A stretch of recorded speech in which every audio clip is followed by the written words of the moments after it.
The Folger Shakespeare Library and the George Washington University have always had an intimate relationship. When I look at a text, I get so nervous. I guess my breath kind of catches. When you're holding a book and you see somebody's written in it, 400 years ago, somebody picked up this book and wrote Frances Wolferston, her book.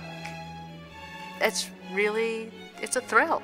There are many things special about the Folger Shakespeare Library. It's known for its world-class resources in early modern studies. We are also one of the 3 great libraries of early modern books. The Folger, for example, has a Gutenberg Bible. It has Shakespeare First Folios. We are the world's largest collection of Shakespeare. The riches that are held there are just stunning.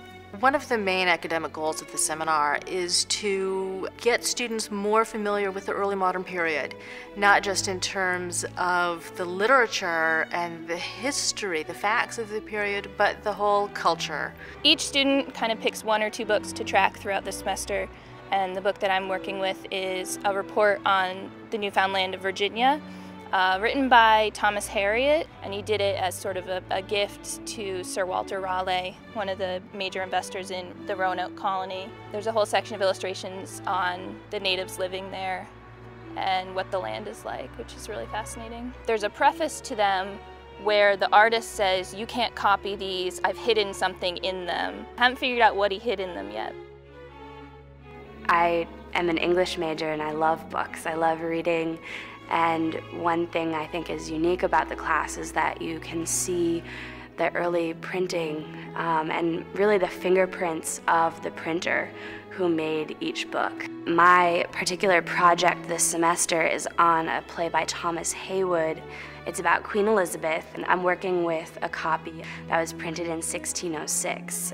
The cover is actually made out of scrap paper that a secretary, an Elizabethan secretary, had written on. There's something about the opportunity to open a book from the distant past and see there the traces of its previous readers, maybe even of its writer, that allows you to see history in a different way. You realize the lives that have crossed these pages.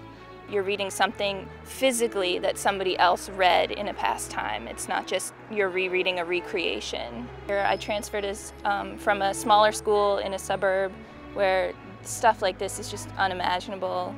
I hope that students gain from this opportunity a life-transforming experience. I hope that there's something about this encounter with the past and with these materials from the past that will always stay with them and give them a deeper appreciation for human lives in distant history, as well as, I hope, a confidence for the future.